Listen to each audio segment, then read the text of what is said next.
আপোনালোকৰ খবৰ কি? ভাত খালে নি? আমি গধূলি ৰুটি বনাইছোঁ, ৰুটি খাম। শুকান ৰুটি বনাইছোঁ। এয়া চব,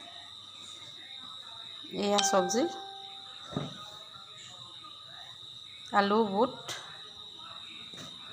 আৰু এয়া অমিতা ফ্ৰাই কৰিলোঁ, আচাৰ, পিঁয়াজ, কেঁচা জলকীয়া আৰু মাছ এপিচ। তেনেকৈ আজি গধূলি আমি ৰুটি খাম বুলি লৈছোঁ। এই গধূলি সময়ত ঘুগনি চুগনি খাবলৈ মন নাযায়, পেটৰো কণ্ডিশ্যনৰ কথা আছে নহয়, সেইটো কাৰণে এনেকৈ খাম বুলি ভাবিছোঁ। আপোনালোকে শুকান ৰুটি গধূলি খায়নে কেতিয়াবা? আমি প্ৰায় খোৱা হয়। এই কোনোবা আহিলেহে খালি শুকান ৰুটি নাখাওঁ, এই পৰঠা বনাই দিওঁ।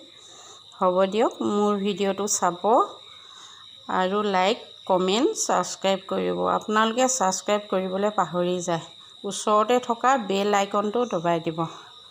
হ'ব দিয়ক, আজিলৈ আহোঁ আৰু এটা নতুন ভিডিঅ' লৈ আপোনালোকৰ আগত পুনৰ উপস্থিত হ'ম। শুভৰাত্ৰি। আপোনালোকে এতিয়া ভাত পানী খাই পাৰিলে মোৰ ভিডিঅ'টো চাব, নহ'লে ৰাতিপুৱা চাব। আজিলৈ আহোঁ। শুভৰাত্ৰি। বাই।